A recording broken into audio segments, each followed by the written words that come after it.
Please यार subscribe करें Raja Hindustani news channel को और बेल आइकन भी दबाएं लेटेस्ट न्यूज़ देखने के लिए।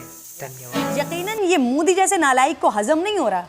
भारत की दरिंदगी, दहशतगर्दी, बर्बरियत दुनिया ने कश्मीर में देखी। इसके अलावा पाकिस्तान को रॉ कैसे कैसे नुकसान पहुंचा रही थी, मासूम मुसलमान पाकिस्तानियों का खून कैसे बहाया जा रहा था, ये खुद इस दरिंदा नुमा इंसान कुलभूषण यादव ने अपनी जबान से बताया।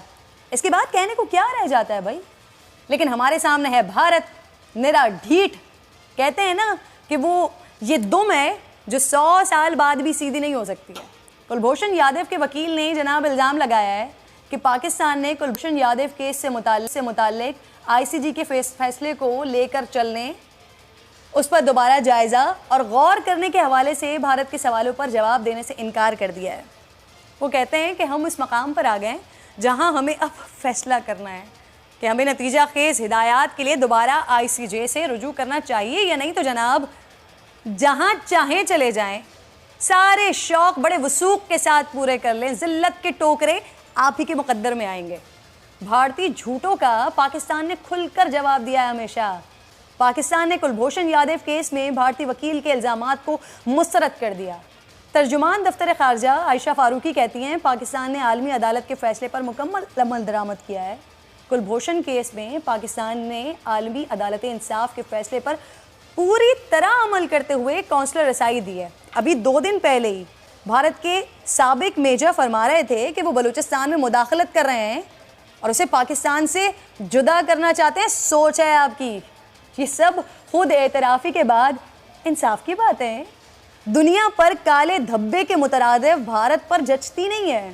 तुम सिर्फ सोच सकते हो, हम करके दिखाते हैं। और अगर आपको जनाबे वाला यकीन नहीं आता तो आप ज़रा पूछें ना अभिनंदन से। इस पर बात करने के लिए मुझे ब्रिगेडियर रिटायर्ड हारिस नवाज कर चुके हैं। हारिस नवाज साहब, मैं आपको खुशामदीद कहती हूँ, लेकिन जिस तरह की बातें और जिस तरह के इल्ज़ाम आ रहे हैं सामने, आईसीजे के फैसले और अभी सितंबर में तो कौंसलर रसाई दी गई थी, 2 घंटे की माशाल्लाह मुलाकात करवाई गई थी तमाम जिस तरह से। और पाकिस्तान शाह महमूद कुरैशी साहब ने खुद कहा था कि जिस तरह के फैसले किए गए हैं हम मिनवान उस पर अमल भी। अंदाज आपको दिखाई देता है कि वो इल्ज़ामात लगा रहे हैं पाकिस्तान के ऊपर, हर तरह के ज़िल्लत और रसवाई इनके मुकद्दर में, उसके बावजूद भी पाकिस्तान पर इल्ज़ामात। हारिस साहब देखें, बात यह है कि किरण, सबसे बड़ी बात यह है कि जिस तरीके से इंडिया को कश्मीर में सिटीजनशिप एक्ट में, अमेंडमेंट एक्ट में और उसके बाद कोरोना में जो मुसलमानों के इल्ज़ाम लगाए गए हैं, उसी बुखलाहट का शिकार है। और ये नरेंद्र मोदी जो एक गुजरात का कसाई है, एक हिंदू एक्सट्रीमिस्ट इंतहा पसंद है, हिंदुत्व को लेके चल रहा है, इसको कोई ना कोई मौका चाहिए होता है नया इशू निकालने के लिए पाकिस्तान को किसी के ब्लेम कर सके। अब आपके सामने ये जो कुछ कुलभूषण यादव के बारे में है, और पाकिस्तान को उन्होंने सिर्फ आईसीजे ने ये कहा था कि इसका कौंसलर एक्सेस कर दें, हालांकि पाकिस्तान इसको भी नहीं एग्री कर रहा था, क्योंकि he is not a normal citizen of any country. He was involve in espionage, और वो दहशतगर्द है जिसके हाथ मुसलमानों के पाकिस्तानियों के खून से रखे हुए हैं। बलोचिस्तान का आपके सामने सारा कुछ उसने खुद जिक्र किया। तो ही is not a normal person, इसलिए उसको बिल्कुल नहीं मिलना चाहिए था। इवन देन पाकिस्तान ने इसको एक्सेप्ट किया, लेकिन ये इंडिया जहन से निकाल दे कि कभी हम इसको छोड़ेंगे या इसको हम इसको एग्जीक्यूट नहीं करेंगे। ये तो हमने करना ही करना है। और आईसीजे के फैसले जो होते हैं, इन पर पाबंदी नहीं होती, दे जस्ट सजेस्ट यू कि जी ऐसे कर लें। क्या चाइना ने इंडिया के, अमेरिका के फैसलों में और हारिस साहब, पाकिस्तान ने हमेशा ये रखा है कि पाकिस्तान को जब जब सजेशन के तौर पर ये जो बातें हुई हैं, जब भी पाकिस्तान ने उस पर अमल दरामद की है, लेकिन भारत ने हमेशा क्या किया वो हमारे सामने मौजूद है। अब जिस तरह की बातें कर रहे हैं तो इससे तो ऐसा लग रहा है, ऐसा जाहिर हो रहा है कि शायद इस केस को दोबारा रीओपन करना चाहता है भारत। तो क्या समझते हैं आप, पाकिस्तान के पास इस हवाले से ऑप्शंस क्या है? पाकिस्तान के पास कोई ऑप्शन नहीं है, कोई रीओपन केस नहीं होगा। ये इसके पास ऑप्शन है कि वो मर्सी के प्रेसिडेंट ऑफ पाकिस्तान को कर सकता है, एंड दैट्स ऑल। या सुप्रीम कोर्ट में जाना था, आई थिंक वो टाइम बाहर हो चुका है, अगर नहीं किया हो सकता है ये चला गया, I am not very sure. इसके अलावा ना ये केस रीट्रायल हो सकता है, ना इसको छोड़ा जा सकता है। पाकिस्तान के बहुत से सैकड़ों लोगों को फ़ोन इसके आते हैं, इसलिए ये इसको माफ़ी तो सवाल ही पैदा नहीं दी जाती। नंबर 2 बात है कि मेजर गोलीबार की जो आप बात करें थी इंडिया के, मैं उसको राम में मैं खुद भी बैठा हुआ था, बड़े मजे से वो टेलीफोन दिखा रहा था। मतलब इस टुपड़ आदमी को ये नहीं पता कि Balochistan is settled part of Pakistan, Pakistan का हिस्सा है, इंटरनेशनल बॉर्डर है। नंबर 2 बात ये कि वहाँ के 1% या 0.5% लोग जो गुरमा हुए हैं वो भी अब तकरीबन सारे ठीक हो चुके हैं। वहाँ नथिंग इज हैपनिंग। ये जो कर रहे हैं ये लोग तालिबान से रॉब के लोग जो हैं ये मिल के तालिबान के थ्रू ये काम करते हैं। ये प्रॉब्लम है। और हम ये तो इवन तालिबान ने खुद भी कहा कि जी हमें इंडिया सपोर्ट भी करता है, मटेरियल सपोर्ट भी देता है, फाइनेंशियल भी देता है, ट्रेनिंग भी देता है, सब कुछ करता है। और कल की बातों से और इससे पहले अजीत डोभाल की बातों से और फिर गुलबचन यादव की बातों में बड़ा क्लियर हो गया है।